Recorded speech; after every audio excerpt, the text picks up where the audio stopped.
Hello, everyone, and welcome to Spiral Out Podcast. I'm your host, Chris West. Today I'm joined by Seth Shostak. He's the senior astronomer at the SETI Institute and co-host of Big Picture Science. Seth has spent decades searching for evidence of intelligent life beyond Earth, and he also hosts a really cool science podcast, so hope you enjoy the episode. Make sure you go to rockabilia.com for all your merch-related needs. Use Spiral Out at checkout for 10% off your order. Again, very interesting and awesome podcast about aliens and AI and cool stuff. So enjoy Spiral Out. Hello, everyone, and welcome to Spiral Out Podcast. I'm your host, Chris West. On today's show, we have Seth Shostak, right? Is that how you say your last name? That's good enough. Good enough. Seth is a senior astronomer at the SETI Institute, and you also co-host the Big Picture Science podcast. And if you don't know, SETI is I'm trying to remember the acronym, the study or search for extraterrestrial intelligence. That's it. And you spent decades searching for evidence of intelligent life. You have a degree from Caltech, if I can't remember, in Princeton as well, or I'm somewhere close. No, you're exactly correct. Although in the opposite order, not that it matters. Fair enough. Extraterrestrial intelligence. Yes. Well, it's not the only job I've had, but that's certainly been my job of the last, 10 or 20 years, something like that. Fair enough. Can you give the audience a little bit of background on yourself, a little more than I gave, and kind of how you got into all this? Well, my background is of little interest except to my relatives. And to be honest, they're not all that interested either. But I've always been interested in, astronomy. I built a telescope when I was a kid and, then went to school, studied physics and astronomy as a consequence of that interest. And then after that, worked at a radio observatory, both in the United States and West Virginia, and also in Europe, in the Netherlands. And then I came back to the United States. My relatives were keen to have me closer than on the other side of the Atlantic, and briefly worked with one of my brothers on a software startup. And then after that, I took a job at the SETI Institute here in the Silicon Valley. And that's kind of it. I mean, for the rest, I can cure insomnia, put it that way. I think a lot of people, it's funny because you say you can cure insomnia. There have been plenty of times where I've listened to scientists talk about space to fall asleep. What was it initially about SETI that drew you in? Because again, you got your degree in astronomy and physics, but what drew you to actually wanting to search for intelligent life? Well, I think that the answer to that is the movies I saw as a kid. Right. I grew up when there was a large spate of science fiction films, involving, aliens, most of them. And very frequently the aliens would come to Earth. That was the usual scenario. I think it's because it was cheaper than trying to film something where we go to the aliens. And, they would come to Earth. Usually their only intentions were to level Los Angeles or something else that would somehow benefit the universe. And I found these stories very interesting. And then when I, moved to this part of the country, which, as I say, is in the Silicon Valley, I found out that the SETI Institute, which was trying to find these aliens, was located nearby. They offered me a job, and I didn't say no. So what does your job entail, like on a day-to-day basis? What does a normal day look like for you? Yeah, well, most normal days these days, since I'm half retired, I don't have too much to do except maybe work on one of my many, many hobbies. But at the Institute, my job is mostly, to be honest, mostly writing stuff, Okay. right? The experiment that we are running, the principal experiment in any case, is to try and eavesdrop on alien broadcasts. In other words, try and pick up radio signals that would tell us that there's somebody out there who's at least smart enough to build a radio transmitter. So that's our definition of intelligence. And, we just use big antennas. There's some here in California that we use. They're about, I don't know, 300 miles north of San Francisco, roughly. And we use this. We point these antennas at nearby star systems, tune over as large a range of frequencies as we can, and try and find a signal. So I heard there are about 40 of these antennas that you guys have. Yeah, yeah, that's roughly the number. The antennas themselves are not huge. They're like, I don't know what they are, 25, 30 feet in diameter. So they would fit in a big garage if you had a Sure. garage with a high ceiling. But there, as you say, there are many of them, dozens of them, and we connect them together in such a way that they function as sort of one big antenna. It turns out it's a lot cheaper to build a lot of small ones than one Hmm. big antenna. And this So is just one. focusing the energy, Well, we're not transmitting, so we're listening. focusing our attention, I guess you could say, because we point at one spot on the sky. And by having lots of antennas, it turns out you can sort of restrict your gaze to a very narrow, very small patch of the sky.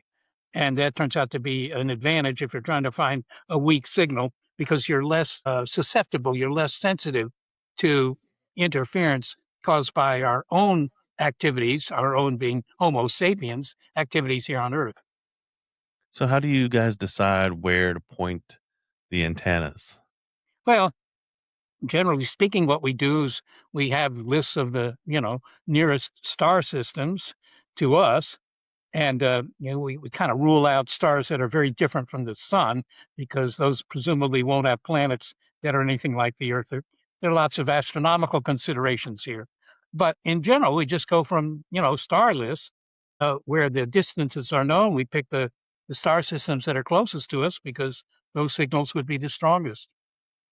Have you guys ever, or have you personally ever come across a signal that made you think this could be what we're looking for? Yeah, yeah, more than once actually. We've had that happen on occasion, and particularly when you think about it, I mean, it's not unexpected because you have this very sensitive system consisting of all these antennas and very very high performance receivers that can simultaneously monitor literally millions of different channels, different frequencies on the radio dial. So it's not surprising that you pick up signals occasionally. But of course, what you need to do before you call up the local newspapers. You have to convince yourself that that signal is really coming from space and not from a diathermy machine a couple of miles away or something like that. So it takes a while to usually takes a couple of hours to rule out that that signal is just terrestrial interference. But that has happened more than once, and you often get quite a bit excited about this. Right. You figure maybe this is it. Because I know in the last couple of years, there's been this, I don't want to say push, but the government or something has released video footage of aircraft and whatnot. And I think, I forget what the new acronym is, but similar to UFOs.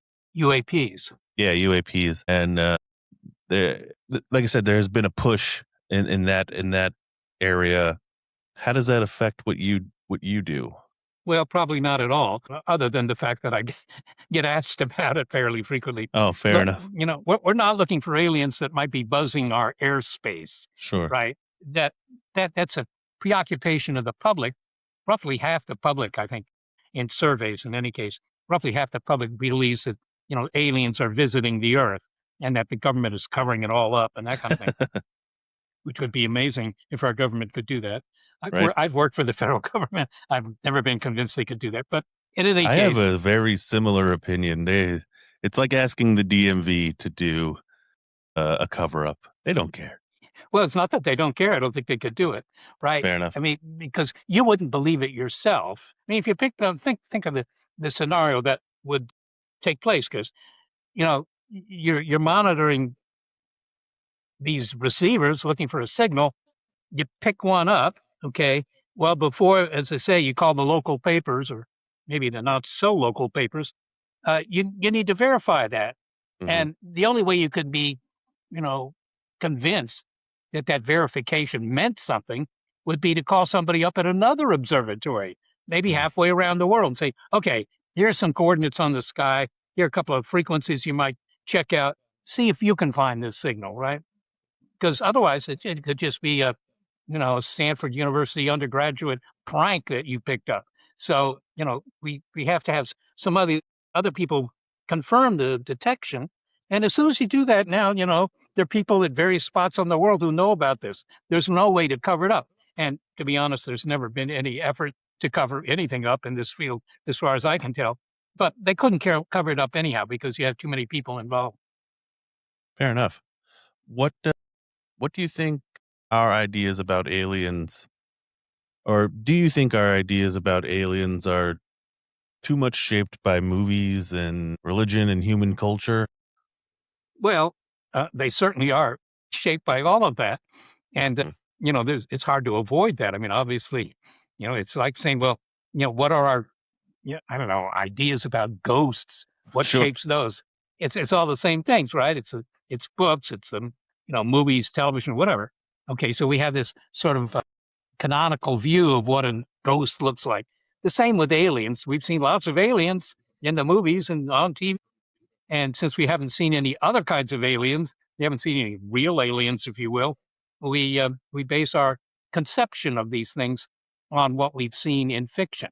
Now, that isn't to say the real aliens would be anything like the ones you see in, I don't know, Close Encounters of the Third Kind or some other movie, but because those aliens are concocted by Hollywood, not by scientists. But even scientists wouldn't know what they might look like. My personal opinion is that the aliens we're likely to hear from are probably not even biological. They're probably machines, but Hmm. whatever. We have no idea what they might be like.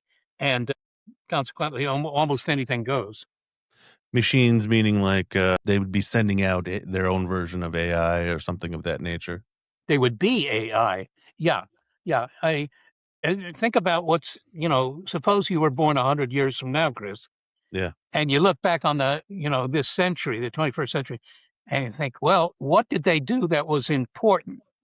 Well, I mean, we do a whole bunch of stuff, some of which is modestly important. And I don't know, talk shows or something like that. Yeah. But perhaps the most important thing that we're doing in this century is inventing generalized artificial intelligence, machined intelligence, because machine intelligence can improve itself. Unlike us, we can, the next generation of humans won't be on average any smarter than the current generation. But with Might even be machines, dumber. they probably won't be dumber either. I mean, that's just biology. But Hmm.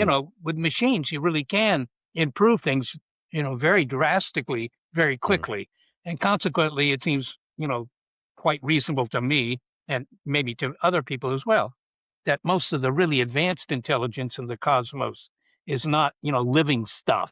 It's machines. So, your personal opinion is that it would be a machine, is what you said. What I'm trying to figure out how to ask this question.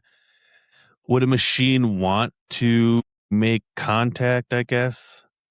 Like, is there a benefit for advanced civilization to make contact with a civilization like ours? Well, you're asking me to, speculate on what the personal motivations of the aliens might be. Sure. I can't say that I have any basis to do that, but even if they're not interested, I mean, they don't have to be specifically interested in getting in touch with us, right? They could just be building big transmitters or who knows what purpose. There are lots of applications, if you will, of Sure. radio technology, and so they may just have that as a consequence of other interests, and we just sort of eavesdrop on signals that really weren't meant for us, but that they're producing. I guess the reverse question that I would have is if a civilization was doing the same thing that we're doing, having an antenna signal, would we be able to be picked up? Yeah, that's actually a good question, and I and many other people as well, actually did the numbers, if you will. Sort of worked out. Okay, suppose we were on a planet in another around another star in another stellar system, say one that was 100 light years away or 50 light years. Just pick a number. 100 light Sure. years away is not a bad number because between here and 100 light years, there are lots and lots of star systems. And so it's not unreasonable to assume that there are also some aliens within that distance. Sure. And could they pick up, what we're transmitting? And the answer is, well, it depends on how much money they want to spend on it. If they build a big enough receiving set up, big enough antenna, they could fairly easily pick it up. So, you know, we're not lying low. We're broadcasting our existence out into the cosmos 24 hours a day. Are we spending the kind of money that would be able to pick up ourselves? No, I don't think so. Well, I mean, depends on the distance, of course. Sure. Probably not. I mean, the strongest signals that we produce are from our radars, right? The kind of radar systems you have up in the Arctic or the subarctic, right, which are designed to find incoming, missiles from the Soviet Union or whatever, that kind of thing. Those sorts of technologies. And, we weren't, I mean, we're not doing that to broadcast to the aliens. But if the aliens have a big antenna farm, they could inconceivably pick that up. They could know we're here. What are your thoughts on, again, I hope this isn't an offensive question, but I am curious on your thoughts of like ancient aliens or ancient civilizations maybe being thought of as extraterrestrial. Yeah, well, I don't know. I studied Latin in high school. So I took an interest in ancient civilizations, particularly Roman civilizations, if you consider that ancient. I've been to Greece too. That's a little more ancient, but not terribly much. But if you look at the TV show Ancient Aliens, and I must confess, I've actually been on that show a couple of times. So maybe I'm just too skeptical. But I don't think that our predecessors, if you will, ancient humans, have Yeah. been in touch with the aliens. I mean, there's no evidence for that, and they don't have the technology to listen for radio signals or flashing lasers or anything like that. The only way they could have known about the aliens is if the aliens came and landed, right?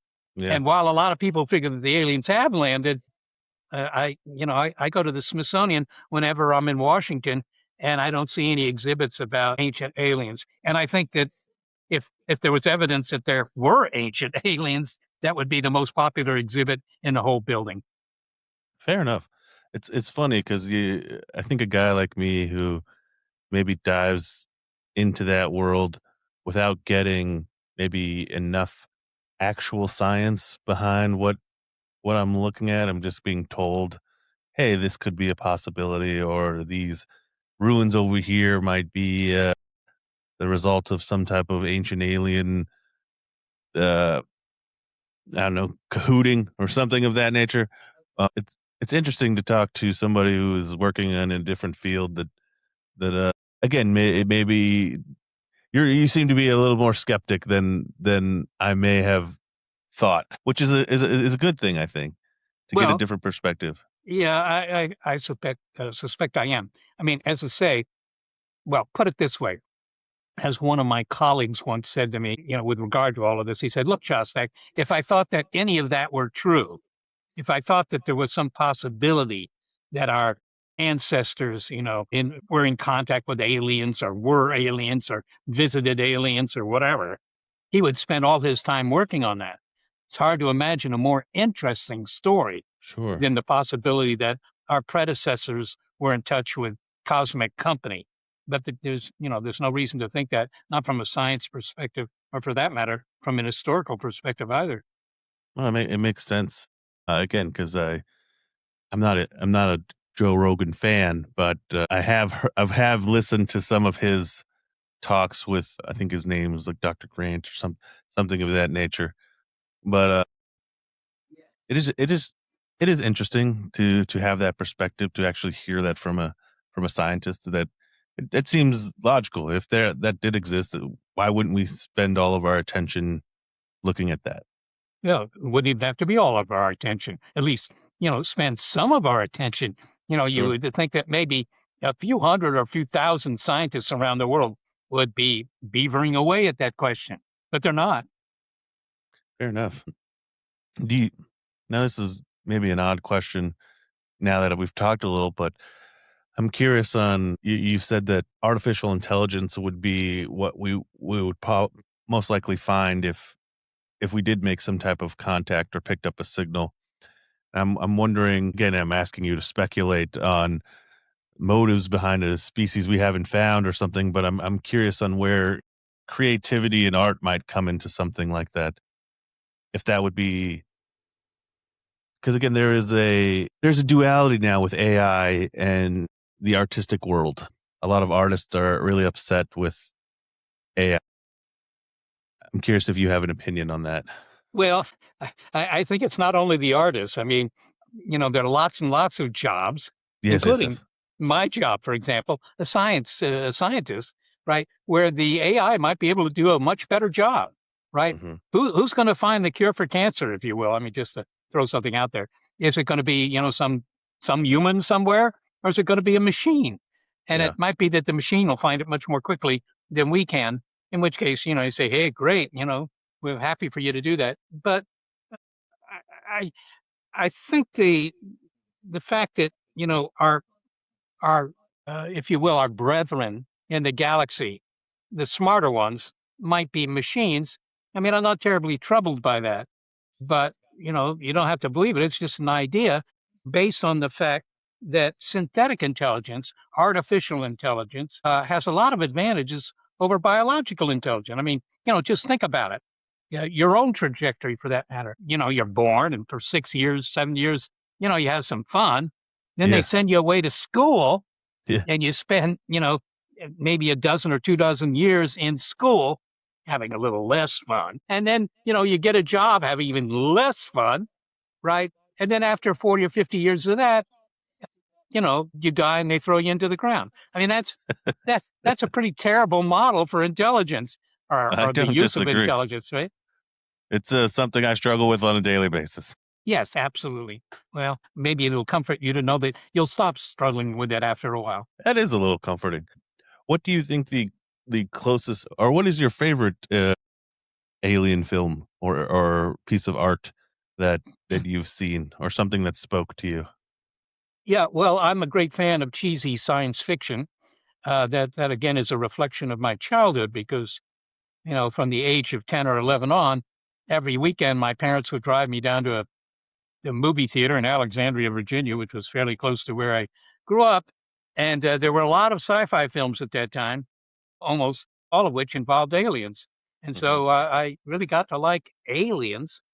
But as far as what would be my favorite one, I don't know. I mean, I grew up on the films of the 50s and 60s. War of the Worlds, the original one, not the Steven Spielberg version, was pretty good. I mean, my criterion for judging whether they were good or bad was simply if they made me throw up in the middle of the night. If they made me really sick, then they were good ones. My mother kept trying to dissuade me from going to these films because she said they just make you sick. And I said, well, Mom, I gotta see it. So That's part of the that rush. yeah, that was the deal. Yeah. Uh, I'm going to ask one more, I hope not ridiculous question, and then I'm going to ask about your podcast and whatnot. What are your thoughts on maybe interdimensional beings?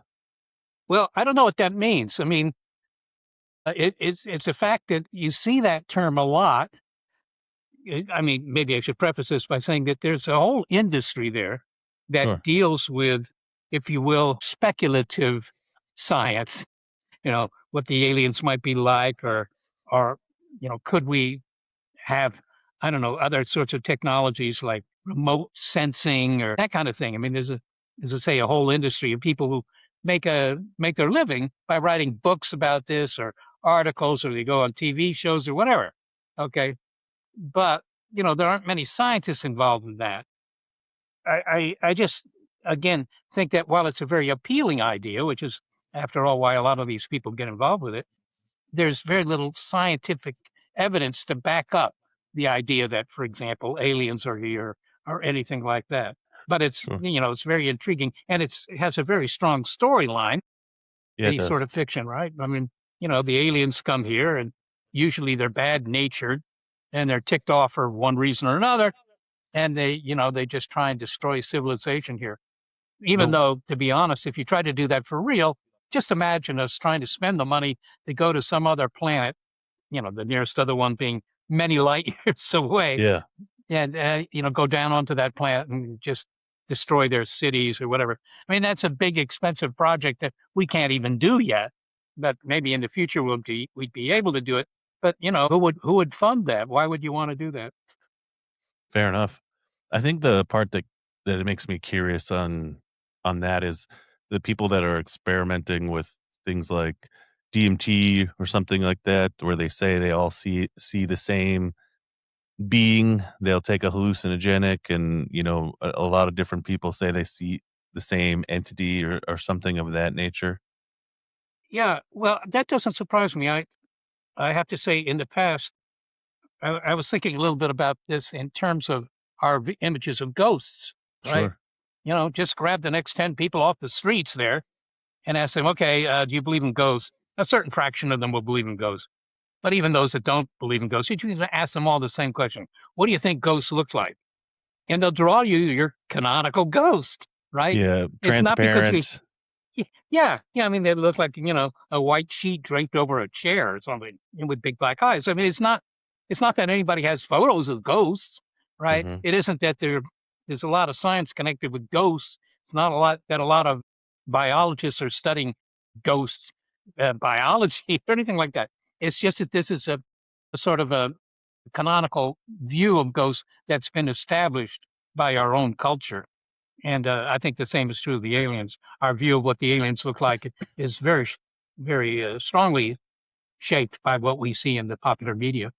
So is the problem that our science isn't to the point where we can logically test the correct things, if that makes any sense? Is our science just not to the right caliber yet to make it Well, easier to find things? Or Chris, you don't know what you don't know. I mean, sure. your question is really, well, why haven't we found the aliens yet, right? Fair enough. I mean, most scientists would say, yeah, it's a pretty reasonable assumption that there's a lot of intelligence out there in the cosmos, but we haven't found it, and why not? And the answer to that, from my point of view, the answer to that is very straightforward. And it's simply that we haven't done the right experiment yet. In other words, we don't have sensitive enough apparatus to find the Yeah. signals, or we haven't looked at enough star systems or something like that. We simply haven't done a good enough job. I mean, you could have asked, say in 1450 AD, you could ask, some random Europeans, hey, do you think there could be a whole continent or a couple of continents on the other side of all that water to your west here that you call the Atlantic Ocean? Do you think there could be a continent on the other side, populated by intelligent beings? And, some of them would say, yeah, and others would say no. But, the ones that say yes, you say, well, why haven't we found them yet? And Yeah. the answer to that is pretty obvious, right? They didn't have good enough boats. They didn't have good enough chips to do that. Yep, All right, fair enough. So you do the Big Picture Science podcast. You co-host that, correct? that's correct. Can you tell me a little bit about what you guys talk about that on a weekly basis or semi-weekly basis? Yeah, we try and make a show once every week, although we haven't done that recently because it's done with a couple of people, and when somebody's out of town, it makes it difficult I know to how it produce. goes. Yeah, yeah, we resort to playing reruns, if you will, but we don't limit ourselves to science that's involved with the search for alien life, if you will. It's general science and also technology. So we just take on subjects that will appeal to us mostly, but that also reflect what's kind of new and exciting in the world of science. So what is one of the most recent new and exciting technologies that you've been discussing? Well, certainly artificial intelligence is one. We've Yeah. talked a little bit about that here tonight. But, because that is indeed such an important technology, if you will. And in terms of the science, well, of course, maybe it's not so, of course, the audience doesn't know too much about my background. But for me, the the most interesting science news often revolves around astronomy, right? New planets that have been discovered, or not only that new planets have been discovered, but new planets that, we think might be hosts to life because they're the right size, they're the right average temperature, whatever. Those kinds of things. We're looking for analogs of the Earth in space. And so that's some science that I find interesting. But there's plenty of other science. I mean, the thing about science is that there's always something new. It's usually good news too. And even things like physics, which is, not everybody's cup of tea because, not many people know terribly much about physics, but there's always something interesting going on in physics, new particles, new understanding of how nature is put together. In the end, science is done, particularly astronomy, not because it has practical applications. Science does, but astronomy in particular does not have so many practical applications.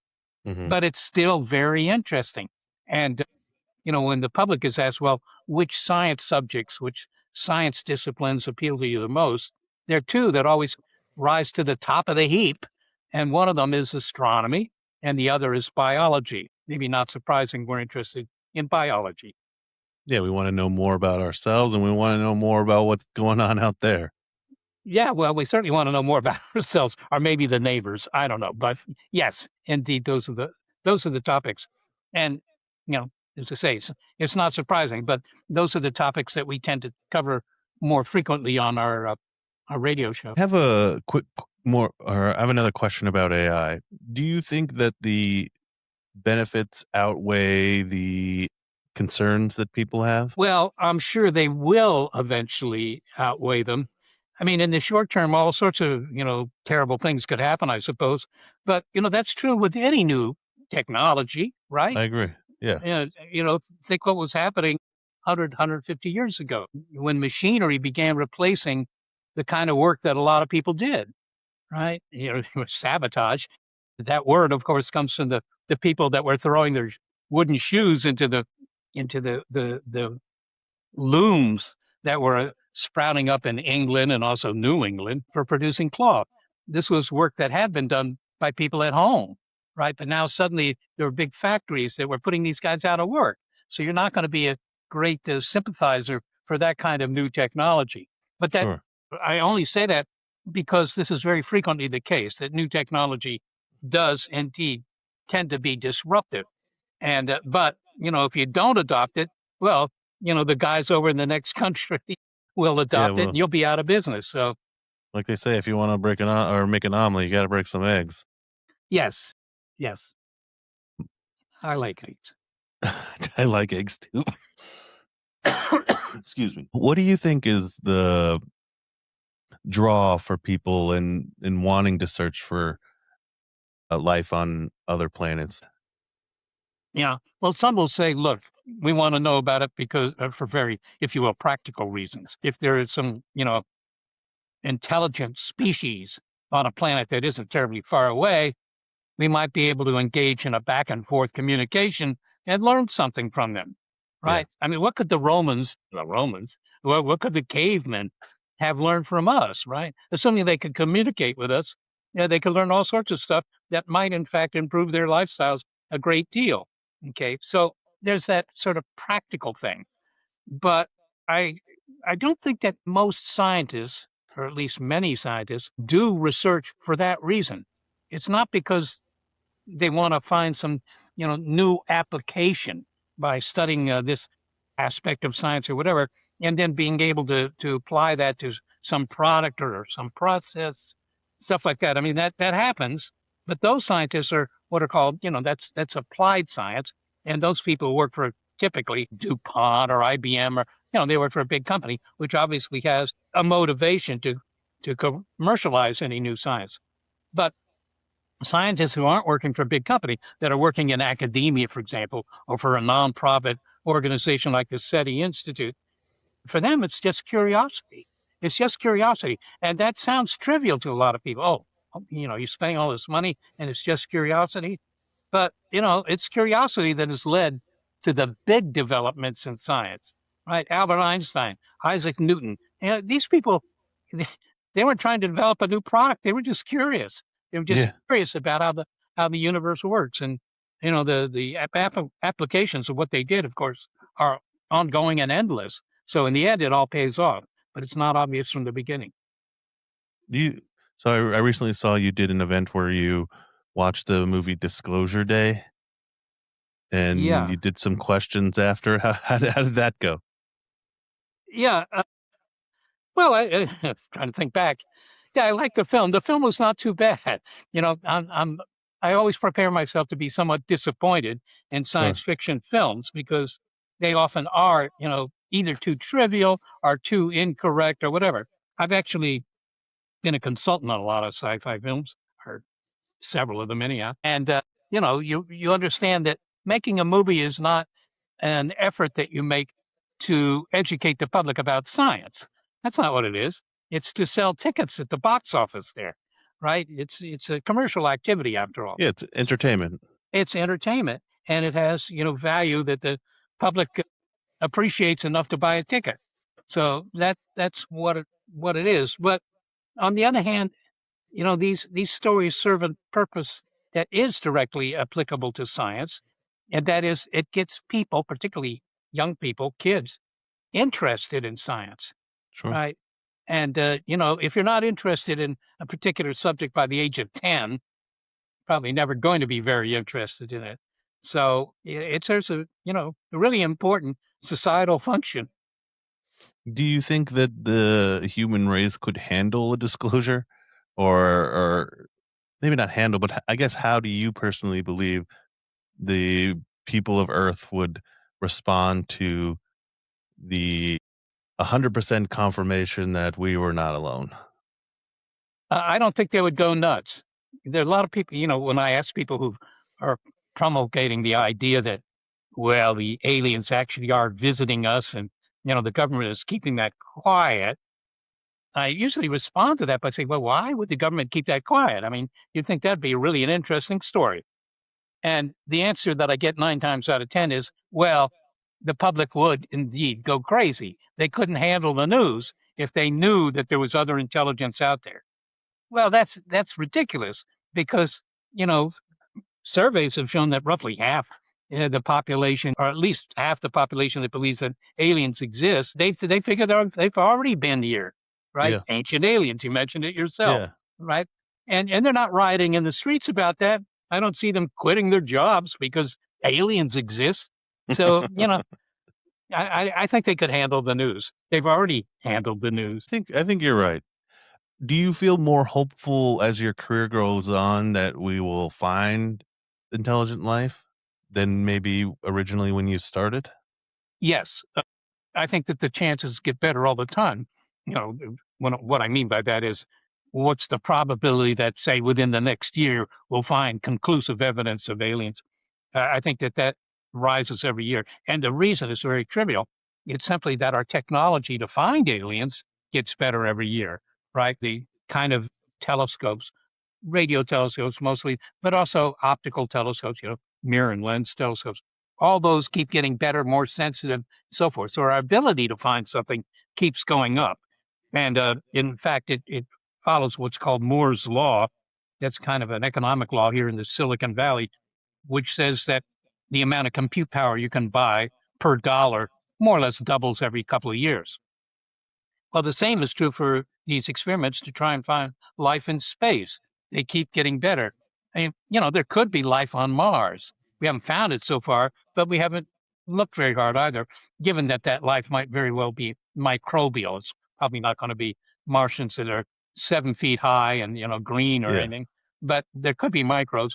And that would be an interesting discovery. But, we can't rule that out yet because we haven't done a reconnaissance of Mars at a level that would tell us whether there are microbes there or not yet. You said you worked on a number of movies.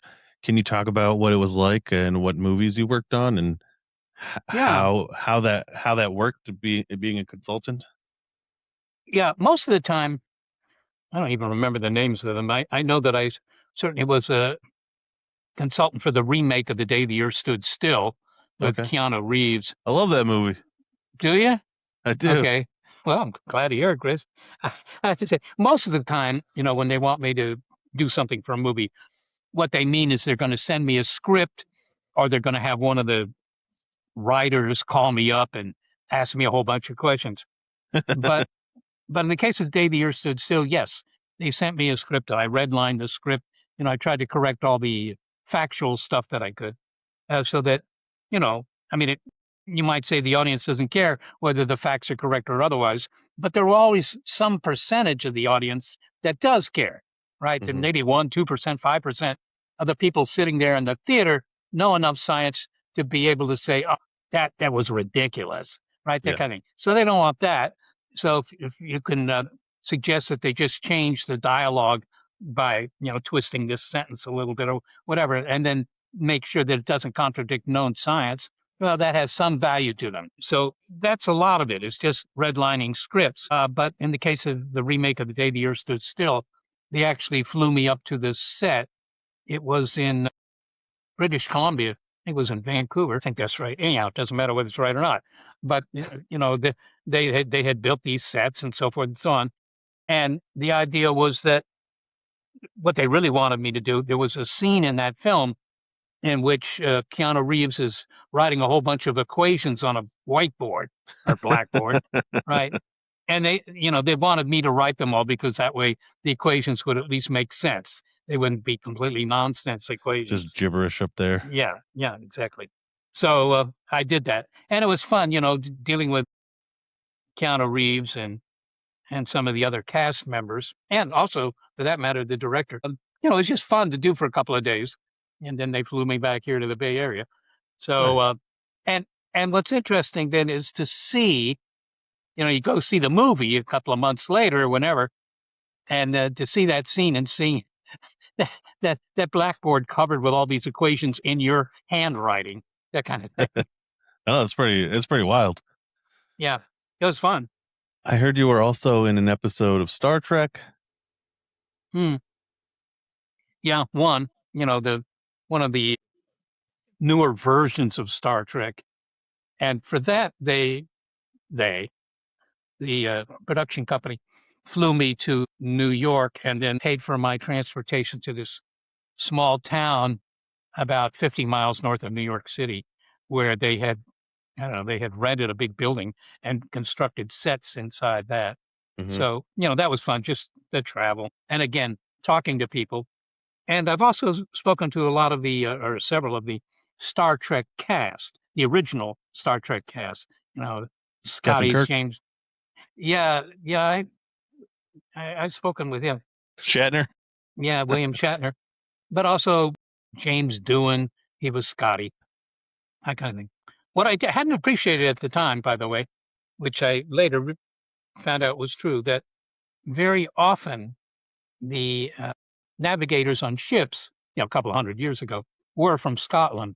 There was some reason that the Scots said, yeah, we're better at ship navigation than other people, or at least they had more training. Anyhow, so that was based on something real. What questions about alien life are people not asking that you think they should be asking? Well, I don't think that there's anything I feel they should be asking. They should ask whatever they want to ask. But I think that the biggest mistake I think they make, and it's not earth-shattering or anything like that, but they always seem to, or often seem to assume that the aliens will think the way we do. Gotcha. That what we find interesting and important is the same thing that the aliens will find interesting and important. The other conceit that's obviously wrong in a lot of science fiction is that the aliens have come to Earth to abduct us for breeding experiments. And probing. Yeah, exactly. And all that does is reflect our own obsession with sex, right? They're not going to abduct us for breeding experiments anymore. Like, that's about as likely as me abducting some of the insects in my garden here for breeding experiments. I don't have a lot of interest in that. I really enjoy your disposition on some of these things. Oh. It's quite funny to me, and I mean that with a massive amount of respect. Oh, of course. Well, thank you. So, is SETI? So, when you go in, is this a place or is it spread out throughout the country? Because again, you said you had antennas. You said about 300 miles north of San Francisco. Yeah, roughly. Well, the SETI Institute is where some of the scientists work. I work at the SETI Institute, and the actual institute is a brick and mortar building, if you will. And that's here in Mountain View, as I say, Mountain View, California, Silicon Valley. But most of the scientists don't actually come to the institute. I mean, they can get a desk there if they want, but I think the majority of them don't.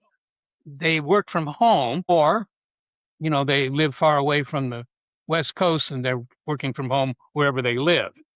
And that's because the majority of them, in any case, they fund themselves, right? They run, they write grant proposals to the National Science Foundation or NASA or whatever.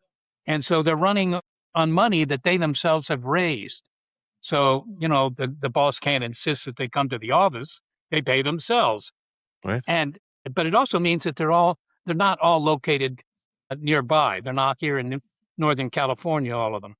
So, there are some that are in other parts of the U.S., Canada to some extent, and in Europe. There are a number of them in Europe. So, they're kind of all over. You don't see a lot of them all the time.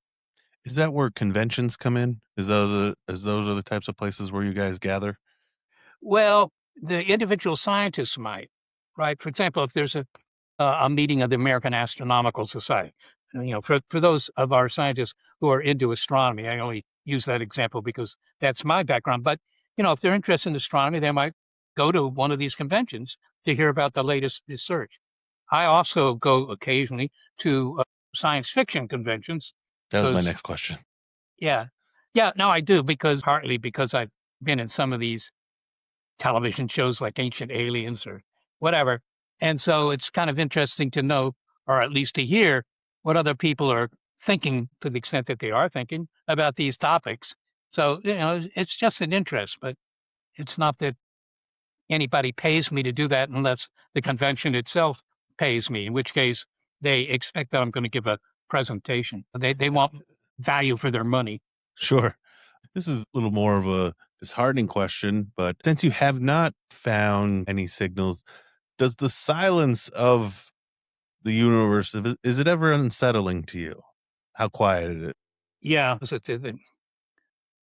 Was a famous scientist of the 17th century, I believe, who said that the silence of the cosmos, he had different wording, but, terrifies me.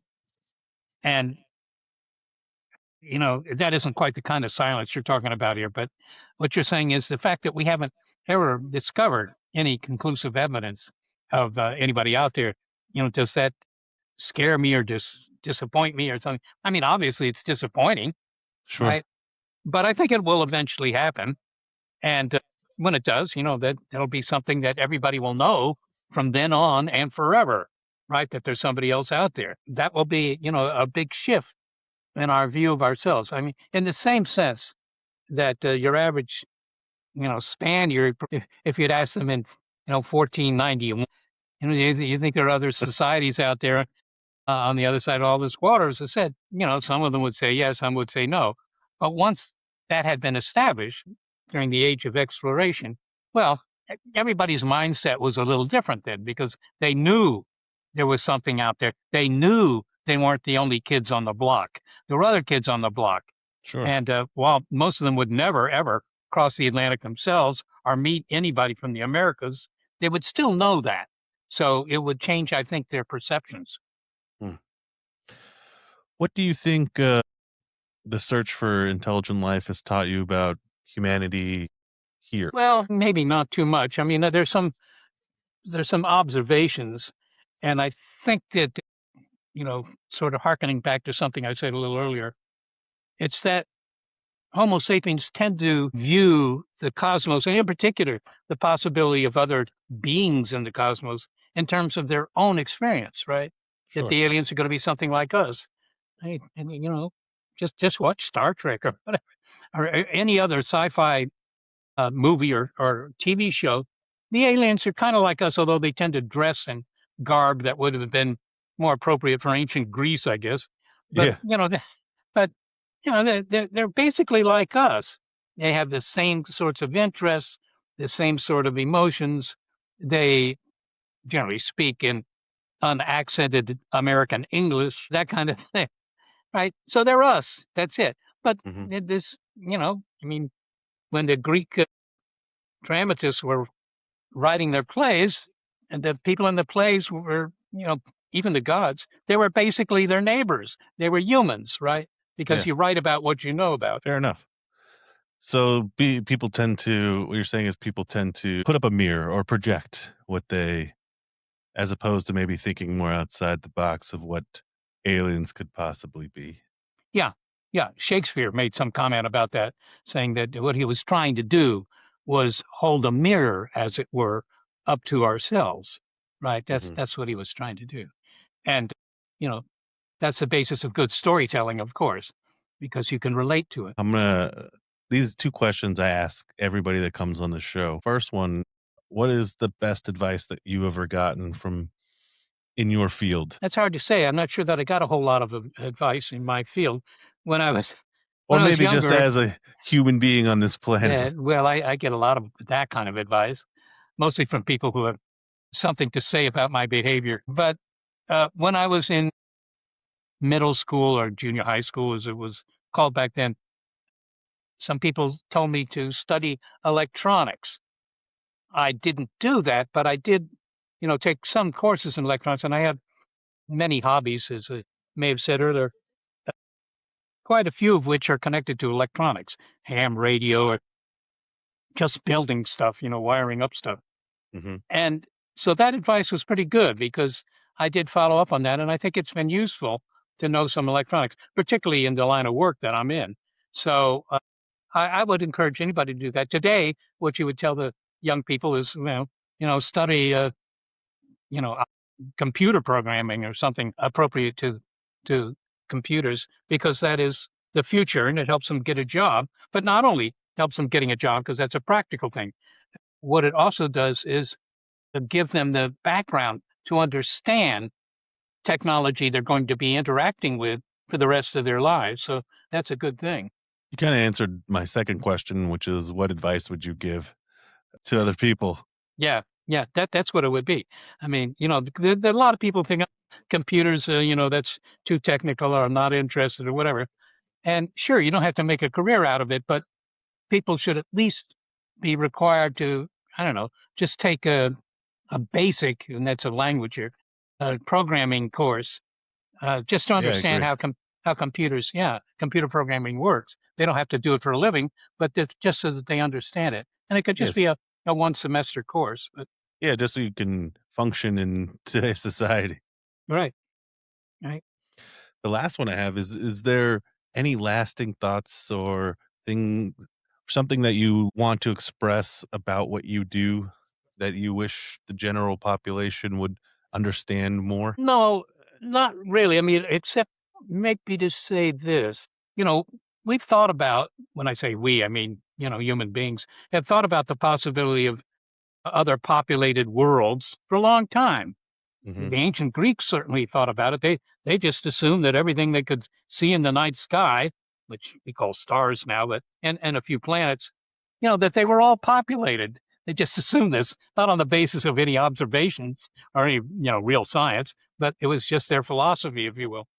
And I guess my advice to people in general would be, look, you're lucky in that you are living in a very special time in human history, and that is the time in which we find out indeed how special Homo sapiens really is. Sure, Homo sapiens is different from any other species, even other species here on Earth, but it may not be unique. It may be that human intelligence is just, another kind of intelligence that you find all over the cosmos, and you should be prepared to be humbled. I love it. I love it. Seth, thank you so much for coming on. Great.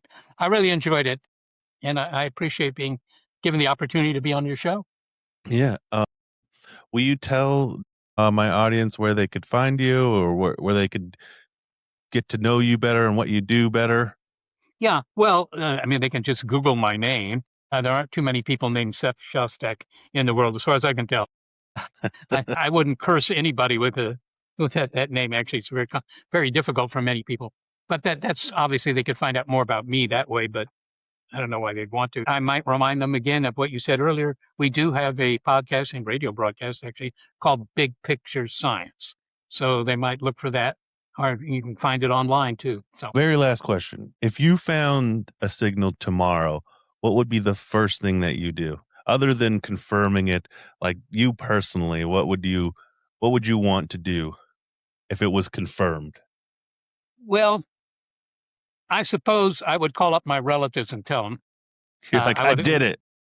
yeah, well, only because they might be interested. Unfortunately, my parents are gone now. Otherwise, I would say I'd call my mom. Mm. It's probably the first thing I would have thought of, when she was still alive. But beyond that, it would just be a matter of, I think, writing it up so that the public, and submitting the story as I saw it to some publication, rather a newspaper, magazine, whatever, just to get the word out there. I mean, I just think that so many people are interested in this, and that I'm so fortunate to be alive when the chances that it might happen within my lifetime are not zero. I would just want to shout it from the rooftops. Yeah, share it. I appreciate that. Find Seth Shostak on Big Picture Science. Is that on Instagram and iTunes and all that madness? I think it's on iTunes. I mean, Gotcha. you have to Google it. I don't know all the distribution channels, but fair enough. I think iTunes for sure.